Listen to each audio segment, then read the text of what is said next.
everybody, and welcome to Wisconsin Sports on the Go with Trage. I'm your host, Trage, today with Austin. Austin's back today. Austin, how are we feeling on this Thursday? It's Thursday, which means it's almost Friday, so I'm feeling good. I'm feeling good, Trage. Feeling good, rested. He's rested, he's back, had a little hiatus yesterday, took off. He had a day off.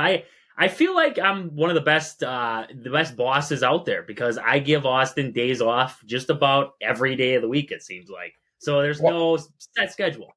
Well, Trey, yeah. My buddy, you talked to Trey, and he trains from West Point. He leaves soon, and I barely get to see him throughout the year. So I want to see him one more time before he leaves. He gives us a sob story. He tries to give a sob story to make us feel bad. It's not a sob story. It's just. Yeah, it's just please, guys, don't take it out on me. You should actually care. No, stop it. Blame Train that he's leaving early. That's all I would blame him. We got to get him back. We're gonna get him back. We're gonna talk to him, and I'm gonna blame him for about an hour of talking about what happened yesterday. But it was a good, productive talk yesterday. We had a lot going on today. And Austin said something on Tuesday. He said we needed a New Year's resolution. We needed one of those things that we were going to do this year to kind of better ourselves, to change ourselves. And I thought of one for ourselves here on the show. We're going to talk more Wisconsin sports. Now, you guys are like, what the heck's he talking about? You guys talk Wisconsin sports. No. I talk Wisconsin basketball. I don't talk Marquette basketball. Not a huge fan. But we're a Wisconsin podcast. So we will be talking about Marquette. We will be talking about Wisconsin women's basketball, Marquette women's basketball. We're going to dig deep into every single facet of Wisconsin sports now. We want to dig deeper. That's our resolution on the show for the year, is to kind of stick remotely. We want to get into Wisconsin sports as a whole. So today, lots to talk about. We got to talk about the Brewers first. Brewers are in the news. Got some interesting stuff going on with the Brewers right now, so we're going to jump into the Brewers. Looking at the Bucks, another loss to the Pacers. We got to talk about that loss to the Pacers. We got to talk about that game there. We got to look at a little bit of Packer news coming out there. Jair Alexander spoke on his suspension. We're going to talk about that a little bit. Also looking at some interesting Badger basketball news, men's basketball news. Then we have Wisconsin women's basketball in action tonight against Nebraska. We're going to touch with that and then look a little bit at Marquette women's basketball, a recap of last night's game. So right away, I want to jump into the Brewers. And the Brewers traded for left-handed pitcher Brian Hudson from the Dodgers. They traded Justin Chambers for Brian Hudson in that trade. Now, this left-handed pitcher coming over from the Dodgers, you added to the depth of your pitching staff. Now, when you look at Brian Hudson for his career, last year with the Dodgers struggled. Wasn't really, when you look at his stats, wasn't great. 7.27 ERA, 8 2/3 innings pitched, 7 strikeouts, 6 games pitched. Not overly impressive stats when you look at it, but we got to be optimistic, right? We got to be optimistic about the guy. So we look down at the minor league stats here for him, and in the minors, the ERA has kind of fluctuated, but in 2023, sitting there at a 5-2 record at AAA, 46 games, a 2.43 ERA, not a bad ERA out of him down there on that 2023 season that kind of led to his promotion. It seems like more of a bullpen guy. He's going to be a long relief kind of guy out of the bullpen for the Brewers there, lefty. Another lefty down there in the pen, added some depth there. Justin Chambers, expendable piece, you could call it. So the Brewers add some depth in the pitching. Hopefully, the Brewers have had success fixing guys, fixing pitchers. So hopefully this move for Brian Hudson works out for the Brewers. Also, just want to touch on, I saw a stat. Christian Yelich actually has a chance to join the 200-200 club. Didn't know that was a thing. Just found out about it. So it is 200 home runs, 200 stolen bases in their career. He's sitting at 193 long balls in his career right now, and he's sitting at 184 stolen bases. So he's 7 home runs away and 16 stolen bases away. Realistically, I could see him getting that by the All-Star break next year. 7 home runs, 16 stolen bases. If he stays healthy and he's out there on the field, I could see him getting that. So this is going to be our deal. We're going to make a bet right now. Do you think Christian Yelich will achieve getting into the 200-200 club by the All-Star break. Austin, what do you got? Considering that there's a bunch of new rules that are helping the runners on bases, including limiting the throwovers, and the bases are bigger. I'm not worried about the home runs. He should get the home runs at least. It's going to be the stealing bases part, and I think he'll be able to get it though. I think he'll be able to get it. He might just get it. He might just get it. I think so too. His power numbers have taken a dip. Yeah. So the home run, 7 home runs doesn't seem like a lot. He's got warning track power now. He hasn't been able to get that home run swing back. Maybe this next season is the difference. Maybe a little less time out in the field, a little more time at DH will get that bat right and will fix him a little bit, not have him play the field. But yeah, I mean, I think he'll get it by the All-Star break. I definitely think so. I could see him getting it early on in the season there, probably like 3 months in, 3-4 months in. I mean, that's where I see him sitting there. That would be a productive first half out of Christian Yelich if he can at least get 7 home runs and 16 stolen bases. But with that, I did see another rumbling in the Brewers, and that is that free agent Garrett Cooper. Now, if you follow the Brewers a lot, Garrett Cooper was with the Brewers. It was in the past. 2013, he was drafted by the Brewers, came up through the Brewers minor league system, never really blossomed into a top prospect, but he was always in the talks. They always talked about him. In 2017, he was traded to the Yankees in exchange for left-handed pitcher Tyler Webb. Didn't really work out for the Brewers in that trade. After debuting with the Yankees in 2017, spent half of the 6 seasons with the Miami Marlins then, so jumped from the Yankees to the Marlins, got on the Marlins team, was, not terrible with the Marlins there, got traded to the San Diego Padres in the summer, this last summer here, and now he has reached free agency. So the Brewers, there's a potential we could bring Garrett Cooper back to Milwaukee. Now, this is a guy, hasn't really found the home run ball. He set career highs last season with 17 home runs, so he's been hitting the ball at least. He's a right-handed bat, so add him there at first base as a right-handed bat option there as a first baseman, and can bring a little bit of pop. If the way the Brewers like to make moves, Garrett Cooper is a good option. You look at the rest of the free agent market, you're going to have guys like Rhys Hoskins, Carlos Santana, CJ Cron, Joey Gallo. Those guys are all expected to make decent money out there in the free agent market. Cooper's estimated value is about $6.9 million.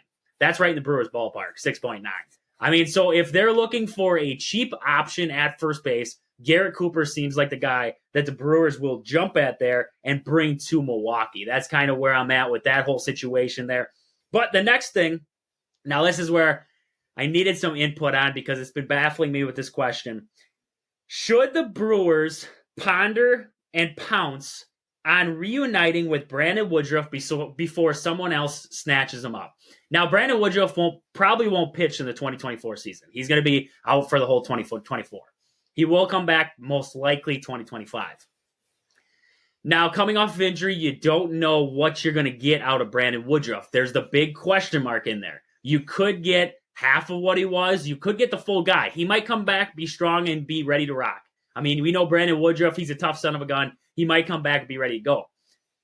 Do you bring him back, small contract, put some incentives in there for possibly that 2025, 2026 season, however long you sign him, put some incentives in there that if he pitches so many games, if he has so many strikeouts, so many wins, so many if his ERA is below 3, he gets so many dollars.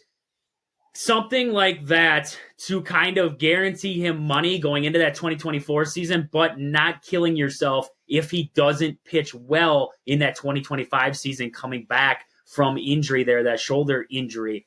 To me, I would bring him back. You're going to lose Corbin Burns. If you can get Woodruff to come back on a small contract, low risk, high reward kind of deal, it could be a high reward. That's definitely something I would jump at. I would bring him back to Milwaukee and just see one last go around with him. And if everything works out, maybe sign him back longer. Put your faith in what Brandon Woodruff can do. He's been a clubhouse guy forever now. He's been a mainstay in the Brewers rotation. Has dealt with injuries as of late.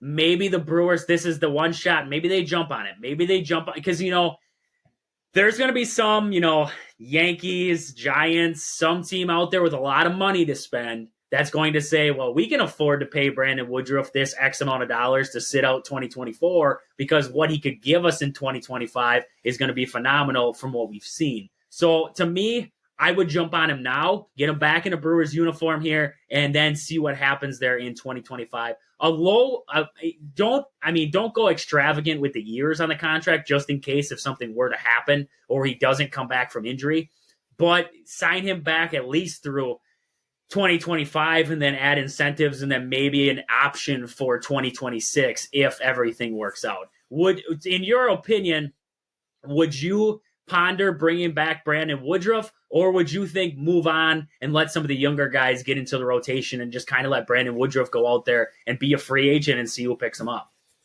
I think with Brandon Woodruff, even though he'd be hurt, with you, like what you said, we're losing Corbin Burns. Brandon Woodruff would add a little bit of veteran mentality in the clubhouse, especially with all these young guys that we're getting, and a lot of no one has that leadership, I don't think, quite yet. So, I mean, even though Woodruff would be hurt for half of the year, or whatever you want to call it, or for most of the year, he still adds that a little bit of, like you said, clubhouse factor, veteran leadership there. So I think he'd still be valuable for the Brewers in that sort. And then when he's able to come back, kind of like what you were saying, maybe add incentives there to see what he can give us, and then see from there on if we should sign him again or not. I mean, I like Woody. He's always kind of been with the Brewers. He's always had like good things to say about us and everything. And he's always seemed like that guy that you can't hate him. You can't hate Brandon Woodruff. So I do like him as a player, but also as a person too. So it wouldn't kill me to sign him just to have him on the team, at least for this 2024, 2025 season. Then after that, obviously, seeing how he pitches and if he's still the normal Brandon Woodruff that we know and love, then sign him for more years. But right now, I mean, well, if he doesn't even get a contract from other teams, then obviously whatever. I don't think the Brewers for one don't have enough money to sign him for a lot, and then two, he's injured. So I don't think I'd be surprised if a lot of teams would take a risk on someone who's, first off, I mean, let's be honest, Brandon Woodruff's kind of been a little bit injury prone. It seems like he's always getting injured every year. So I don't know if they would sign him a big contract, even though he's been really, really good when he's not injured. I don't know if they would sign him with a super contract with the risk of that, but maybe they would. I mean, I could be wrong. I'm not an MLB franchise man or GM at all, so I don't know. But I think if the Brewers sign him now, they would be able to get him for a little bit less money and then have him around, see what he can give if we make, in 2025, or not 2020. Yeah, wait. The season wouldn't even be in 2025. It's just the 2024 season, right? Or what do you expect to come back? He won't be back in the 2024 season, barring that he has an incredible comeback and everything just, is magical. It's going to be probably 2025 before he pitches again. So it'd have to be at least like a 2-year contract there. Yep. So, yeah. I'd still do it, though, because Brandon Woodruff's just a good guy. And I think he could come back. I mean, he's came back from other injuries, too. But that 1 year will be a deciding factor on if we should keep him for more years or not. Yeah, I completely agree. Like you said, the clubhouse morale, that's the big thing. And keeping a guy like Brandon Woodruff, even to help out some of these younger pitchers develop, I think having him around will still be a big thing for this Brewers team, especially, Craig Counsell's gone now. So you're going to have Pat Murphy in there. A lot didn't change because Pat Murphy was a part of the organization already. But not having Craig Counsell there, some of that leadership is gone. Keeping some of the pieces there, that might help kind of pave the road, kind of fix the bridge that was broken there in Milwaukee. So definitely something to keep an eye on. As of right now, just a little, I haven't seen anything about Burns and Adames being up on the trade. We've seen rumors about Burns, but nothing concrete. And it sounds like, according to Matt Arnold, Burns will be back for the 2024 season. So it's going to be one last ride for the Brewers there with Burns and Adames so far, what we've seen. So, Brewers, trending in the right direction here, I do believe. They're making moves, maybe not crazy moves, but they're making moves. And that's what we love to see out of the Brewers. They're just making some moves. Hopefully that's going to bolster this team. They have a way of somehow putting bullpens together and making it work. So maybe this is another year where they put together random pieces and it just works out for the Brewers. So with that, I just want to talk about game day supply in Onalaska. Right now, they are having a big sale. Right now, they have True Hockey City Flight hoodies at 25% off. That's actually only $60. Usually these sweatshirts, and they are pretty nice sweatshirts, they usually run about $80. Currently running at $60 right now there at the store or online. Check them out there. Blowout prices on True Catalyst and Hazard hockey sticks right now. Massive. They're trying to reduce prices right now, starting out the new year, starting a big sale down there at Game Day Supply. Also, in exciting news, now available, they have Speed Tech fleece sweatshirts, zip-ups. They're comfortable. They're, stylish. You can upgrade your wardrobe with these sweatshirts. We actually have a couple coming for ourselves. From what I got out of there, he asked me my size of sweater. So as of right now, it sounds like we're going to get some for ourselves here, and we're going to check them out. And hopefully, I'm hoping we can get some and we can do a little promotion for you guys to win a sweatshirt from us on the show here. So that'll be awesome. Getting into that, elevate your wardrobe, like I said, with the latest in comfort and fashion from Game Day Supply. They customize them. They embroider them for you, so they get them all styled up for you and everything like that. It's awesome. Check them out there. They do everything from, they're styling up sweatshirts. They do jerseys too. So if you have a youth program or anything like that, you need jerseys for them, they do them down there at Game Day Supply. Check them out at their location in Onalaska, or check them out online at GameDaySupply.net or on Facebook at Game Day Supply. But with that, we got to jump into the Bucks. And, I wish for once that the Bucks and Pacers, I could come to you with better news. I could come to you with some fantastic news that we figured out the Indiana Pacers. We have struggled to figure out the Indiana Pacers this season. The first half, the Bucks did. They were winning by 2 at the end of the first half. The Pacers were keeping up with them. Bucks had some costly turnovers. They had some costly runs in there, but they went down. They were able to come back and actually take the lead into the half. Then came the third quarter. That's where it went downhill. 47 points for the Indiana Pacers in the third quarter compared to the Bucks 29. That was the difference in this ball game here. The Pacers run away with this one, 142 to 130. The Bucks can't figure out the Pacers. They won one. They played 5 games. That's the season finale for the Pacers and Bucks this year, unless barring they meet in the playoffs. And man, I hope they do, because I hope the Bucks show me something in the playoffs against this Pacers team. But this is the one team I don't want to face in the playoffs. 5 games, Bucks were able to muster out 1 win. Other than that, the Pacers kind of controlled this series, the regular season series here. So definitely, we found our kryptonite. It is the Indiana Pacers. And with that, we got to look at the stats. Austin, what did we see for stats in this one that kind of led to the Bucks just falling apart here? And it was late in this ball game. Yeah, I'll start with looking at the Bucks players here. Everyone knows Giannis is going to – every time I feel like I do the stats, I'm always starting out with Giannis. But, he leads the team in points per game. So he had 26 points per game, 11 rebounds, 8 assists. And then Damian Lillard had 23 rebounds and 5 assists there.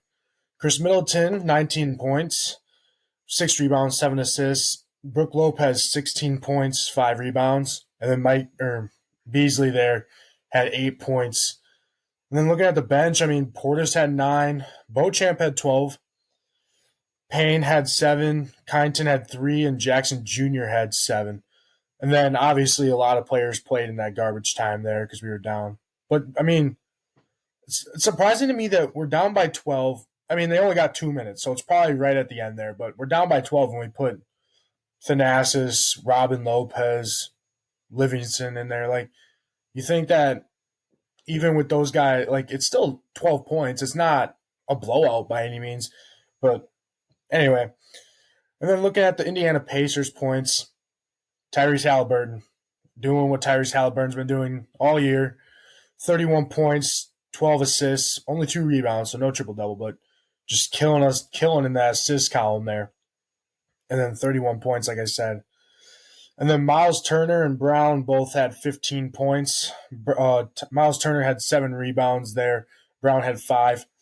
Jalen Smith had 13 points, 7 rebounds, and then Naismith had 9 points and 4 rebounds there. But when you look at the bench, and I think this is where we can all agree where they outplayed us 100%.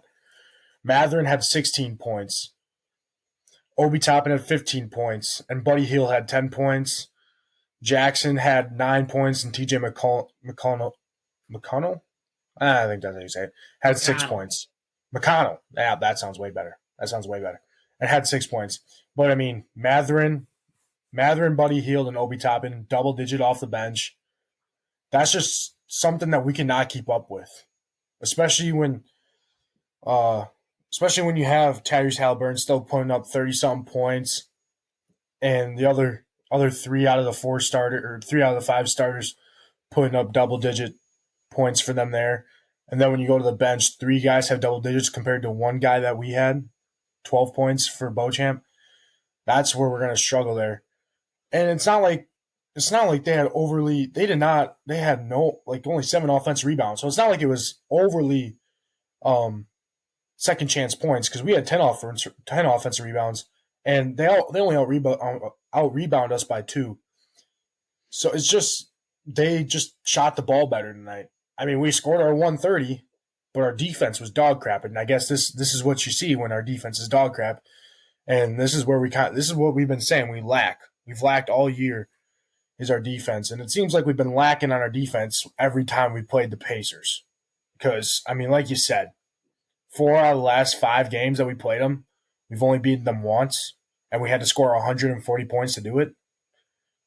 That shows right there that, I mean, for some reason we can just not figure out this Pacers offense, and it shows. It shows a lot.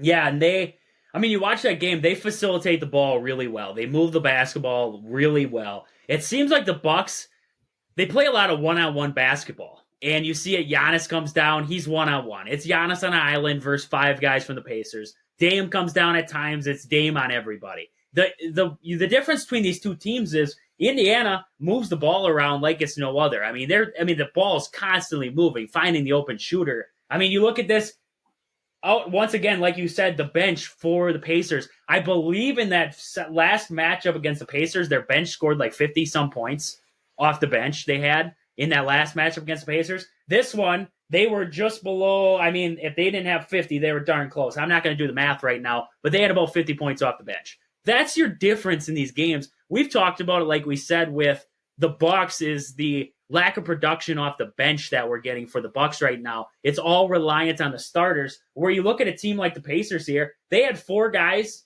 in their starting lineup in double figures, but then you look down at the bench, and they had 3 guys in double figures. And you look even in their last starter there, Nesmith, he had 22 minutes. He had 9 points, so dang near in double figures. You flip that over to the Bucks there, you can count 4 guys in the starting lineup in double figures, and then Bieshkamp in double figures there for the Bucks. Other than that, nothing happening for this Bucks team. That's the kicker that for this Bucks team right now is it's just a struggle to get the offense going coming off the bench. You're so heavily reliant on Damian Lillard and Giannis to get it going that these other guys don't, and that's what's running into problems here. Connaughton with 3 points in this game, only 14 minutes, but 3 points. Connaughton's a guy who's going to have to be relied on to be able to come into games here as a replacement and be able to score when everybody's out, along with Bieshkamp and Bobby Portis, along with guys like Andre Jackson Jr. Had a decent night, 7 points, but you need better bench production if you are Milwaukee right now, and they're just not getting it with these guys that they have currently running here. Maybe it's a difference in the offense. Maybe they have to try running something else there. Like, take notes watching the Indiana Pacers, how they move the basketball around. Maybe the Bucks need to take a note out of that to get some more guys involved in the offense and get shooters open for shots. Yeah, and I just did the math real quickly here. The bench for the Indiana Pacers had 59 points, and the Bucks had 38. So, I mean, once again, they dropped well over 50 points there just from the bench. From the bench right there. Yeah. And obviously, I don't think our bench has scored – maybe our bench has scored over 50 points once. Maybe, and that's if Bobby Portis has a good night. And then we have the rest of the guys that somehow score some other points there. it seems like the Pacers are just their bench is pretty good. They're like you said, they're good at facilitating the ball. Yeah, and that's the big difference between these two teams right now. Just the difference in the offensive intensity that they're running with right now. It seems like Indiana's constantly moving the basketball. The Bucks seem to get stagnant, and it kills them in the end. They're watching a one-man show out there at times. But right now, the Bucks did drop 2.5 games now below the Boston Celtics for first place. Boston sitting at 26-7. The Bucks sitting there at 24-10 as of right now. So Bucks hanging on there in that second spot. Now we want to see him catch up to the Celtics there and possibly maybe jump back up into that first spot here before the NBA All-Star break. But the Bucks will not. They are in action tonight. They're in action tonight right off the bat. They're going to be taking on San Antonio. So we'll check out that game quick here. Starts at 6:30. It will be on the road. The Bucks will be traveling down to San Antonio. I believe they have a 3-game road trip here.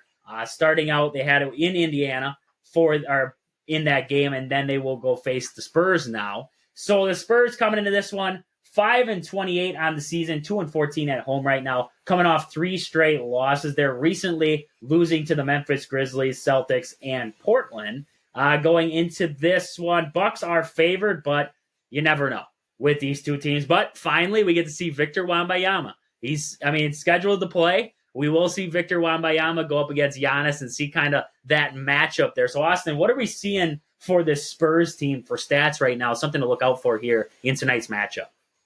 Like you said, Victor Wembanyama, he leads 3 out of the 5 categories in stats. He averages 18.9 points per game, 10.2 rebounds, and 3.1 blocks. So, for being a rookie, he's kind of a menace, and everyone kind of knows that too for when he's played. He's had some spectacular plays, but still a rookie, so there's still probably things that we can take advantage of. And they are 5-12, or 5-28. But like you said, we're playing on the road, and we're 8-7 on the road. I'm not taking this game lightly, especially considering how we've been playing. There's a good chance that we might drop this game. So, with that being said, we're supposed to be optimistic now. It's our New Year's resolution. Our New Year's resolution is we're supposed to be more optimistic. We're gonna win. But with that being said, the Spurs also have Devin Vassell, 18.1 points per game. Keldon Johnson, 17.6 points per game. Zach Collins, 12.9 points per game, and then Jeremy Shohan with 10.9 points per game. So, they're still decent. They average 110.9 points per game. That's not close to the Bucks, but if it turns out that the Bucks want to try and play a one-on-one game like they've been doing, not like what they've been doing, but what they kind of just did, they could bite them in the butt, and this team could come out and kind of take over. But I don't see that happening. Especially, the Bucks have more experience. I think they have better players. San Antonio pretty much has Victor Wembanyama, and that's kind of what everyone always talks about. They only talk about him whenever the Spurs are playing. I don't ever see them talking about any other of their players on their team, which, if I was a San Antonio Spur, I feel like that kind of sucked. You got all the attention on the team, but everything is Victor Wembanyama. I feel like even when they're playing, they barely get talked about unless they make a basket. Then they're like, "Oh, good job, you made a basket." You know what I mean? But I think the Bucks, looking at their stats, the Bucks should be fine against this San Antonio Spurs team. I am seeing Doug McDermott is playing for the San Antonio Spurs now, though. So nice to see Dougie D getting in there yet. Dougie is still playing, and he is with the San Antonio Spurs, so cool to see that. He's been in the league. It seems like he's been in the league for forever now. I remember watching him in college, and I was surprised he was in college for that long. Now he's still in the NBA. Yeah. When's this guy going to leave? I don't know. But, so it's just surprising to see so much hype behind one player and to talk about the team so much and to see him sitting there at 5-28. That's just, you expected just to see a little bit, 10 wins maybe, 12 wins, something like that, but 5, you're kind of in the same category as Detroit Pistons, except for Still better than Detroit, though, Trage, somehow.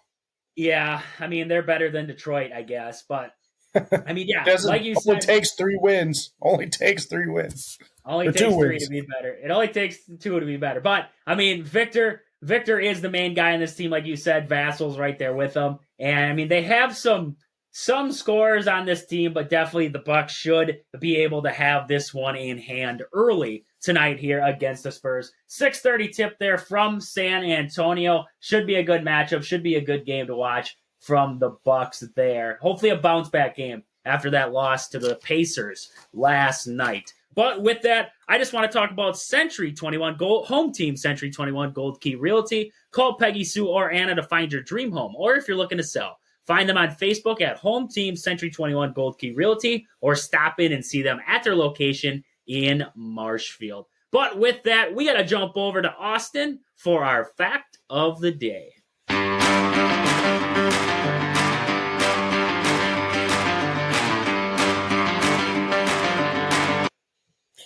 On this day in 1887, we're going way back, Thomas Stevens is the first man to bicycle around the world. Started in San Francisco and ended in San Francisco because he biked around the world, Trage.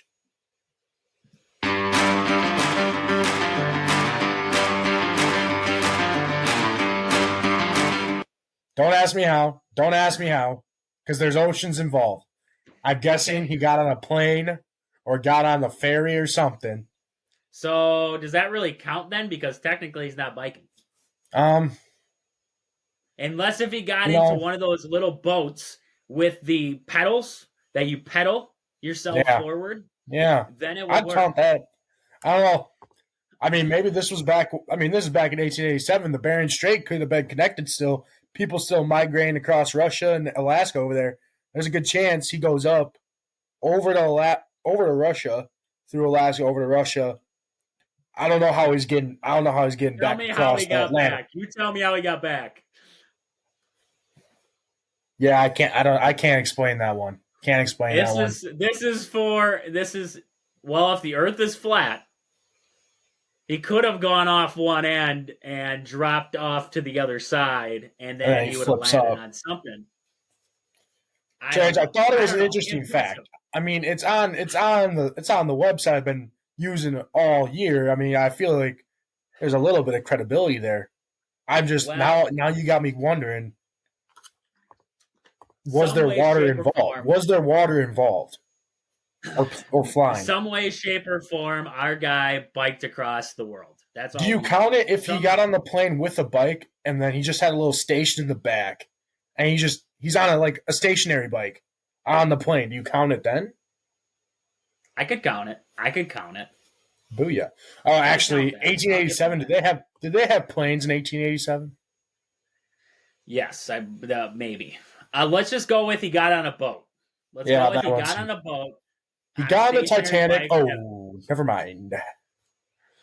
We don't know if there was stationary bikes back in. You know what? We're thinking too much about this. That was a great, interesting fact of the day right there. Optimism, Trage. Optimism. If somebody can answer me the question of how he biked across the world, that would be lovely. That'd be lovely. And not that he went from San Francisco and then went out of San Francisco and back into San Francisco. I need to hear how he went around the world in that process. So with that, we got to move on from that fact of the day. We're going to be confused for the rest of the day otherwise. We got to move on here. We got to talk about the Packers. Jair Alexander came out. They talked to Jair about his suspension, and I got some of the notes from it here. And he said he was surprised by the suspension. Alexander got there.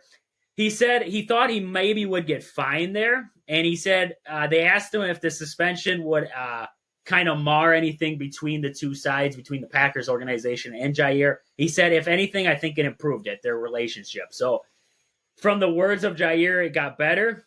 And they talked to him about his relationship there with Brian Gutekunst, and he said, yeah, I think it was definitely something to learn from. There's definitely things that I could have improved upon during that week to help with communication moving forward. That won't happen again. And then Matt LaFleur came out and talked, and he said his opening statement there was talking about that there was more to the story than what we heard. There was more that happened than what was let out. It wasn't just because of the coin toss. There has been other things that have led to the suspension. He didn't get into details about it. He wouldn't go into details. He said that he said, I'm not going to get into many of the specifics. You guys will find that out later this week. But I will say that it was great to have him back here on the practice field there. And they had a great conversation on Monday, and I think he's ready to go. Interesting news coming out of Green Bay right there. Not what I expected. And that was that there's a lot, actually, I shouldn't say that. It is kind of what I expected, that there was more to the story than what we heard, because it was surprising that he was suspended for one game, especially going up against the Vikings in a do-or-die game. You would suspend the highest-paid cornerback in the league. Going up against one of the best wide receivers in the league, you would suspend your best cornerback. It was interesting, but now that they say that there was more to the story, now it kind of leads towards, okay, now I want to know the rest of the story. First off, I want to know what the heck is going on and what led to finally saying enough's enough, we're going to suspend you. Was it kind of like when Rasul Douglas talked out against what was going on there in the Packers locker room or with the coaching staff, and then he got traded away? Was it one of those kind of deals where Jair has been speaking out and that kind of led to his suspension? I don't know.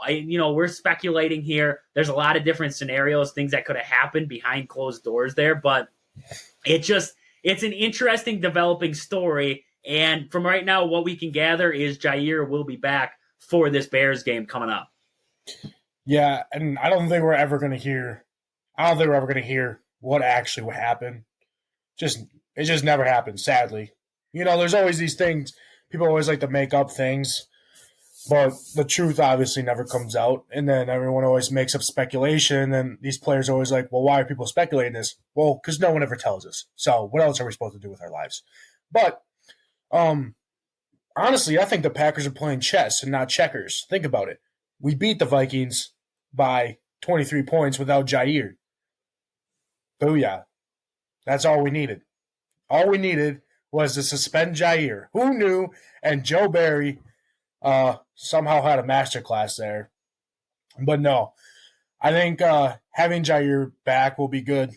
I mean, considering how well these Ballantyne and Valentine both played, and then you add Jair onto that, I think the Packers secondary, at least as of now, is looking very strong, even though they have looked weak against Tommy DeVito and Baker Mayfield and Bryce Young and the Panthers. I mean, I just named off three terrible, terrible teams there. But even though they looked really bad against them, it was good to see them kind of come together as a group and then perform really good against a very good wide receiver core in Justin Jefferson, Jordan Addison, KJ Osborne.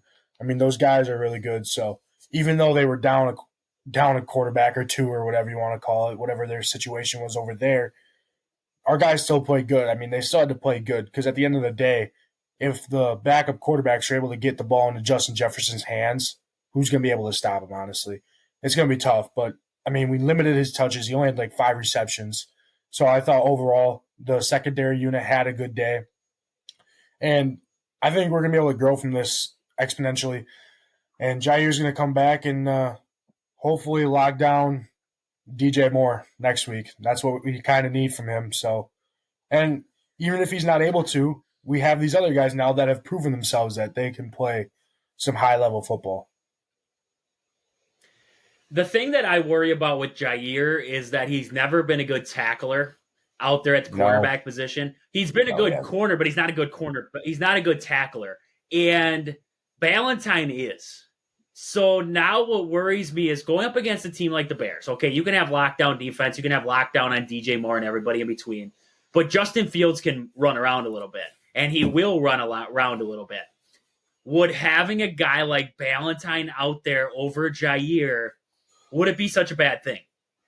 Because Ballantyne's going to be able to make that open field tackle before Jair can. You can't sit Jair. You paid him X amount of dollars. He's the highest paid cornerback in the league. Sitting him's going to be ridiculous, but it's got to cross your mind. It really does. It's got to cross your mind saying, how do we justify not putting Ballantyne and Valentine both out there against this Bears team, especially when Justin Fields can move around like he can? And that's kind of what the Bears have been scheming up lately, is letting Justin Fields kind of just do his thing, and running around is part of his regimen. So it just kind of worries me with Jair's non-factor in tackling. That's what really worries me with Jair.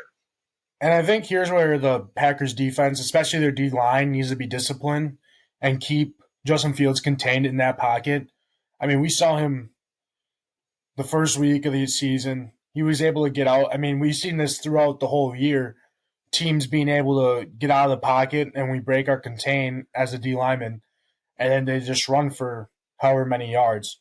I think that now is where the Packers, especially with Justin Fields playing really good, this is where they have to really maintain on that contain and keep Justin Fields within the pocket, squeeze the pocket, and then finish up front first before he gets into the secondary to where our DBs have to make tackles, such as Jair and all them other guys. But yeah, I definitely see where you're coming from, as Jair is not the best tackler.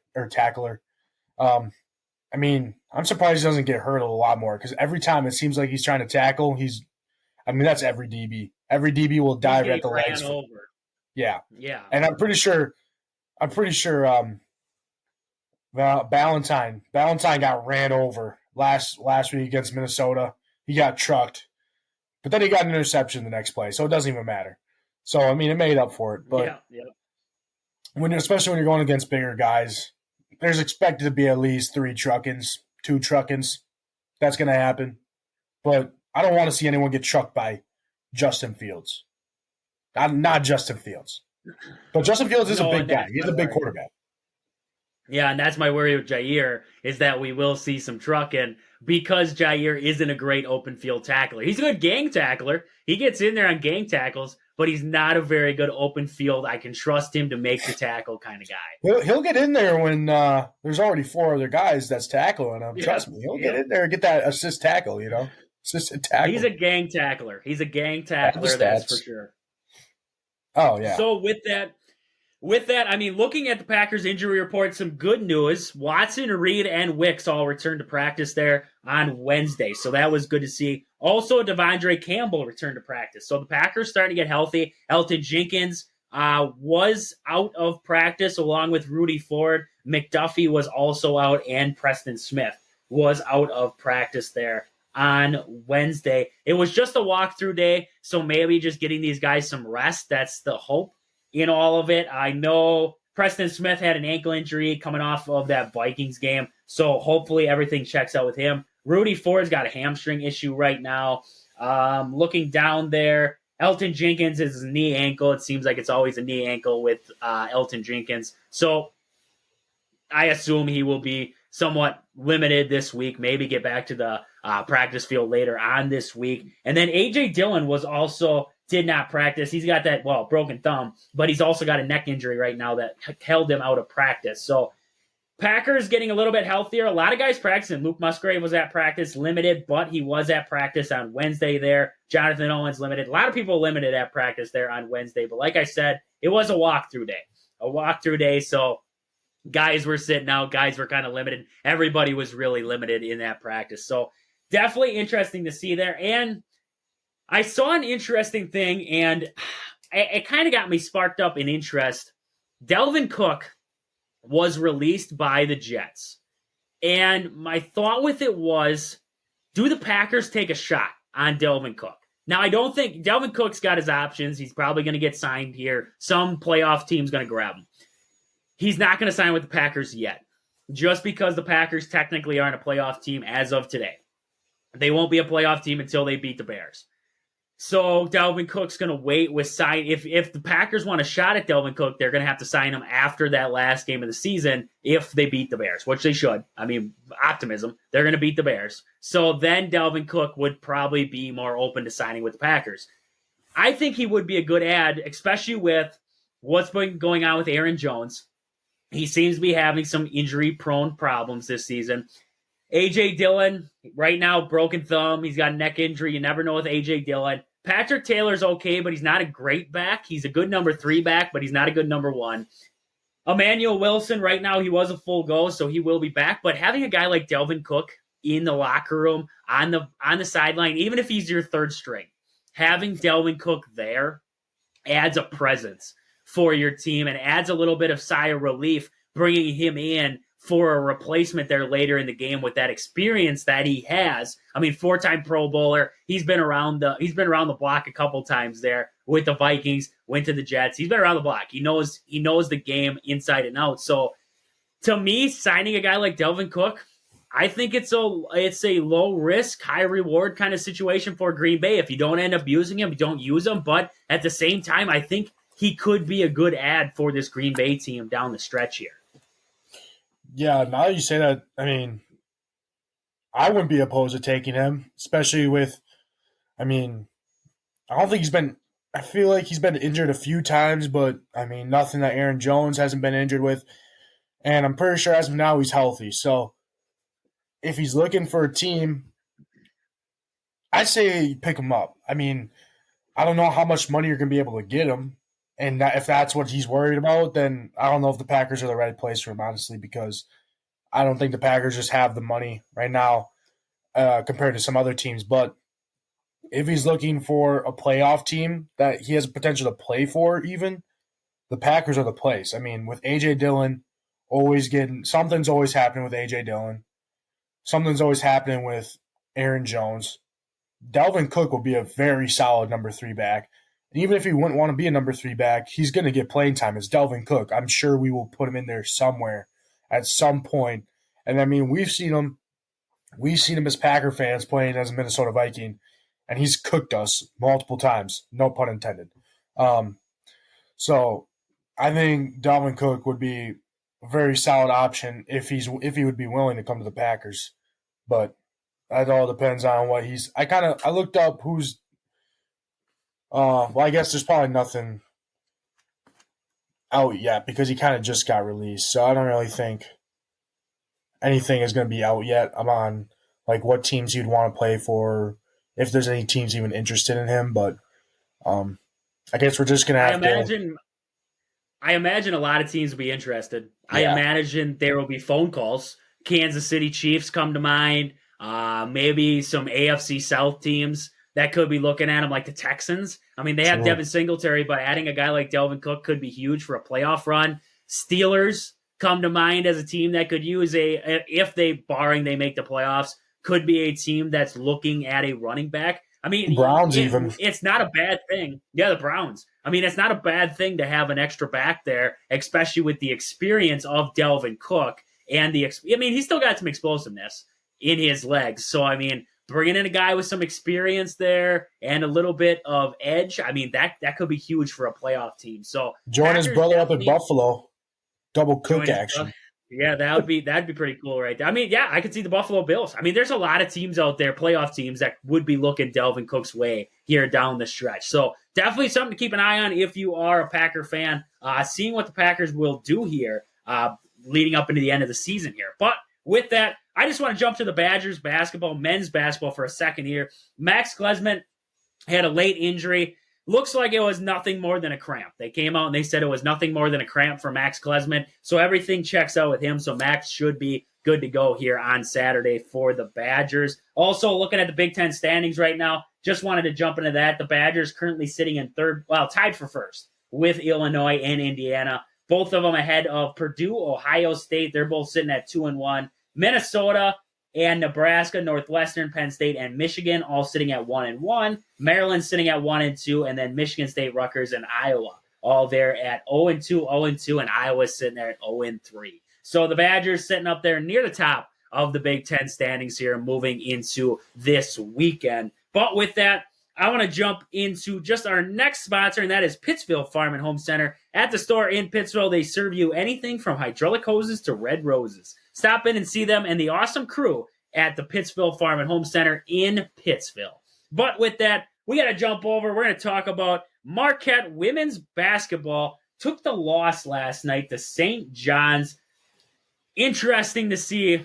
Marquette going into that one, number 19 in the country, 12-2 on the season. They were 1-1 in conference play before that game. Marquette, for the most part, controlled this game up until the end. In the fourth quarter there, only 9 points mustered up by Marquette's women's team there in that fourth quarter compared to what St. John's did. It was kind of, in retrospect, kind of an ugly game there on the offensive end for both teams, mustering up 57-56 score there. Low scoring fourth quarter there, 14 for St. John's and 9 for Marquette. So definitely an interesting game there. Only got to tune in for a little bit. I was flipping between there and the Bucks, and I had a couple games going on there last night. But Austin, what do we got for stats in that game? Some of the things that stood out there for Marquette and St. John's. Yeah, for Marquette, they had 3 people in double-digit figures here. Hottinger had 15 points. Carlin had 14 points. And then King had 11 points for them. And then their other 2 starters, taking a look at it, didn't really produce a whole lot. Hare had 3, and then Nukumu had 4 points for them.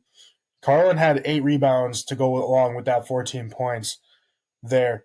And then off the bench, Forbes had 5, and then Cracknell had 4 points. So not a whole lot of scoring from Marquette. But looking at the St. John's Red Storm here, their leader, Unique Drake, she averages about 19.7 points per game, and here she scored 24 today. And she, no doubt, she kind of carried the team here. She had 24, and then the rest of her starters, Mayo had 6, Day had 6, Archer had 4, and Gideon had 4. And off the bench, Owen had 7, and Donald had 6 there. So like I said, she almost carried this team to the victory. Not a whole lot of free throw action. Marquette went 4 for 5, and St. John's went 3 for 5. And then same with 3-pointers. Marquette only shot 11. And this is kind of an interesting thing looking about women's sports compared to men's sports. Men's, we see, for example, Wisconsin, you'll see 36 3-pointer shot. Here we only see, only 11 3-pointer shot, made 4. And then from St. John's, we see 12 3-pointer shot and only made 6. So 50% there isn't too shabby. But just looking at that, that's kind of interesting. Hare for the Marquette Golden Eagles, she scored 3, like I said. That was only on 1 3-pointer. She went 1 for 7. So a lot of 3-pointer shot from her, only made 1. And this game went down to the wire, like you said.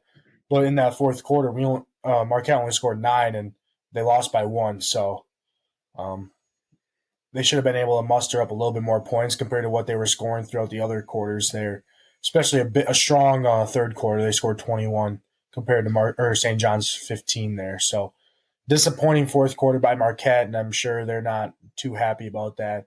And now they're on a 2-game losing streak. I was looking at their schedule. They lost to UConn, who's obviously been pretty dominant the last how many years that I can remember. And they lost to them, what was it? It was like 90-something to 95 to 64. So they got pretty much dominated by them the last time they played. Lost to St. John's, but like you said, they were 12-2. They were 12-0 before that loss. So still a very good quality team here, and I'm pretty sure they'll be able to bounce back after this one. Yeah, and the interesting part was that St. John's was able to slow Marquette down to the point where Marquette was not playing their game. That was the big thing here. Marquette coming into this game was averaging 79.6 points per game coming into this game against St. John's. To be held to 56 points it was impressive out of St. John's in this game to be able to hold down Marquette like that. The game was actually tied at 34 with 4:22 left in the third. And then the Golden Eagles went on a 13-5 run. Marquette went on a 13-5 run to end that third quarter. They were up 47-39 to end that quarter there. And that was the biggest lead of this game. Then looking at the final 4 points of the third, that was scored by St. John's. They closed that gap there 47-43 heading into that final period. And then, the Red Storm tied it at 50, and then were ultimately able to overcome and take the lead here late against Marquette. Bad shooting night. That's all you can chalk it up to. It was a rough shooting night from Marquette here on winter break. Winter break affects teams, whether they want to admit it or not. It affects teams. And, like Marquette, they were in New York on Tuesday already, and they actually went to see Back to the Future on Broadway. So interesting. That was pretty cool. Cool to see that they got to see Back to the Future on Broadway. Sounds actually really cool. I didn't even know Back to the Future had music in it. I guess they had the one song, Johnny Be Good. That's about it. Dude, you can make anything a musical. Ask Disney. But, I mean, this game was definitely it was low scoring, like you said, interesting to see. And Marquette was held down because of the pace of play, and St. John's played some pretty good defense in this one, holding Marquette to well below their season average. They were actually trying to get Megan Duffy her 100th win at Marquette. She's 99-39 in 5 years as a head coach at the school, which is the best winning percentage in Marquette history at 71.7.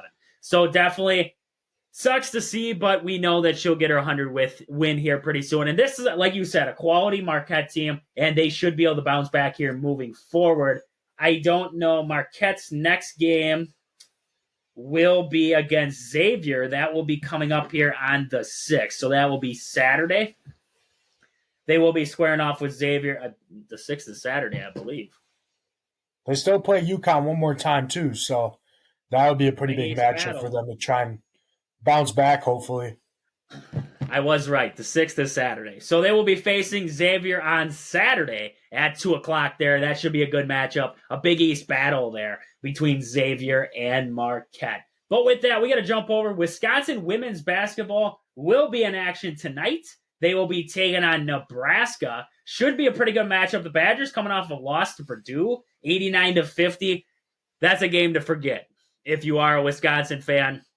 Struggled. I watched a little bit of that one. Struggled from the get-go, from the start of this game. Couldn't really get into a rhythm. Purdue was rolling, and they weren't able to jump back into this one. It was at Purdue. It's hard to win at Purdue. I know it from watching Wisconsin men's basketball. It's hard to win at Purdue. It doesn't matter. And especially in the Big Ten. Doesn't matter what sport you're playing. In the Big Ten, it's tough to win on the road. And that's what we saw there at Purdue in that one. So the Badgers coming into this one 7-5, 0-2 in conference play. Nebraska coming into this ball game 10-3 overall, 2-0 in conference play. So Austin, what are we seeing right now for stats leading up into this one? Some players to watch out for. Yeah, it seems like this team is being led by, I'm probably going to butcher this last name, but Alexis Markowski. I actually thought I said that pretty good. That was good. Alexis Markowski, she's averaging 17.5 points per game, 9.8 rebounds. She's the center. She's the big girl in the middle there for them. And then Jazz Shelley, she averages 13.1 per game, 5.2 assists. Natalie Potts averages 11.3 points per game, 6.2 rebounds per game.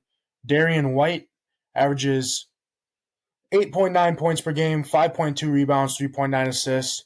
And then kind of rounding out top 5 is Callan, Callan Hake, maybe. 7.7 points per game, 3.2 rebounds, 2.2 assists. They average as a team 79.2 points per game, 43.5 rebounds, and 17.5 assists per game. So, like I said, another really good quality team. The Big Ten is always kind of stacked with women's teams there. I mean, they got Iowa at the forefront, Indiana, Michigan, but then Nebraska's right there. 10-3 overall, 2-0 in the Big Ten. Wisconsin, they're 0-2 in the Big Ten, 7-5 overall, so not completely terrible. But this Nebraska team is pretty good, and it'll be a good test. It'll be a good test for the Badgers, to say the least. Yeah, and like you're saying there, the Big Ten, I mean, women's in the Big Ten there, you're looking at the records overall, like you were saying there, Iowa, Indiana, both sitting there only with 1 loss on the season there. Michigan with 3 losses, Nebraska with 3 losses, Ohio State, Michigan State, Minnesota, only all with 3 losses on the season so far. So overall, Big Ten playing some good basketball here, especially non-conference to start this year. Like you were talking, some players to watch out for in this one. Williams, like you said, from Wisconsin, she leads on scoring and rebounding. Like you were saying, Jimenez, she's tacking on about 11 points a game for the Badgers right now, and Porter is another one to watch out for, like you were saying there. Nebraska, a little more spread out there. They have Markowski, like you were saying there. Heck of a job with the name there, by the way. Shelley, like you were talking, and Potts, some of the big names for Nebraska leading in this one. Some of the players to watch out for. Looking at some of the team stats, like you were talking, Wisconsin heading into this matchup, they're about 66.5 points per game, 7.5 more than the 59 Nebraska gives up. So Wisconsin will be tested here on the offensive end. Can they score against a pretty good defensive team in Nebraska? The Badgers are 7-2 in games when they score at least 59 points. So get above that 59-point mark. The Badgers should be sitting pretty. They're hitting about 70% of their free throws as a team, the 12th best mark in the Big Ten. So kind of towards the bottom there, free throw percentage. So free throws are a problem for Wisconsin right now. Williams makes about 4.2 free throws per game, leading Wisconsin and connecting on 74% of her attempts at the line. Other than that, though, Wisconsin's struggling at the free throw line. That's the big problem here heading into this one. Nebraska heading into this matchup, 78 points per game on the season, 13 more than the 65.6 the Badgers are at right now per contest. So the Badgers will be tested not only on the offensive end, can they score, but can they slow down Nebraska's offense in this ball game? That's going to be a big question. The Cornhuskers are 9-2 in games when they put up at least 66 points. So this Cornhusker team, they're putting up points left and right. So just like we just talked about with St. John's and Marquette, this is going to be reliant on can Wisconsin slow down this Nebraska team and kind of make this game a stagnant game, a low-scoring contest. The Cornhuskers have knocked down more three-pointers than their opponents this season, making 8.2 shots per game from deep while holding opponents to 5.1. So Nebraska stingy, holding you off that three-point line. Wisconsin's going to have to be able to hit some big shots here in this ball game. Be able to drive the lanes, get in the lane, be able to score in the lane, and when you get to the free throw line, knock down free throws. This game could be won at the free throw line, and what we're seeing out of Wisconsin right now, not great at the free throw line, but definitely something that they can improve on, and hopefully that will come true in this game because free throws are going to be a big aspect of an upset win here. It's not really an upset because Nebraska isn't coming into this game ranked, but sitting at 10-3, 2-0 in conference, they're on the outside of the rankings, just on the outside of the rankings right now. So this is definitely a team that could jump in at one point. So the Badgers will have their hands full with Nebraska. Coming up tonight here, 8 o'clock tip there on BTN. Should be a good matchup there for the Badgers. But with that, I just want to talk about Green Bay men's basketball will be in action. They're going to be taking on Detroit Mercy coming up tonight here at 6 o'clock. That game will be on ESPN+. And then also in action tonight will be UW Milwaukee will be in action against Oakland. That'll be a 6 o'clock tip there on ESPN+. I don't know. I'm trying to see where that game is going to be at. It will be in Oakland for that one. So both teams in action there, Green Bay and Milwaukee. So should be some pretty good matchups there coming up tonight. If you have ESPN+, if you're able to tune in. Otherwise, get the ESPN app. You can tune into these games. You can't watch them, but you can watch the game cast. You can keep up to date on what's going on in these games coming up tonight here. Some big games coming up tonight. But with that, that's about all we got. Austin, we got any more? You got anything else? Trage. So back to the cycling around the world. I did some digging. All right. And I'm on here on Wikipedia. And I'm on here on Wikipedia. It does say he took a steamboat across the Atlantic and across other places to get around the water. So, did he cycle around the globe, Trage? No, technically not. But I mean, there's a map. There's a map on here on Wikipedia of his travels. I mean, he started in San Francisco, went to Boston, took a steamboat to London, and then he biked all across Europe and Asia and took a couple more steamboats. And then he left Tokyo and got back to San Fran. So, no, Trage. He did not technically bike around the world. But, hey, got to give him an A for effort, right? Technically, the Earth is covered by 93% water. Is that the correct thing? It's a lot of water. Little land, a lot of water. That's what I'm saying. So, technically, he didn't really bike that far. Now, I'm not going to do it, but technically... You bike from San Fran to Boston. See how your legs feel, Trage. I'll get a Peloton, and I will pretend bike from San Fran to Boston while watching TV. But with that, That's the way to end it. That's what we needed to know. We needed to know how he did it, and we were right. Steamboat was the answer. But with that, that's about all we got for today. This has been Wisconsin Sports on the Go with Trades. Thank you guys for listening. We'll catch you guys back here tomorrow. But until then, deuces.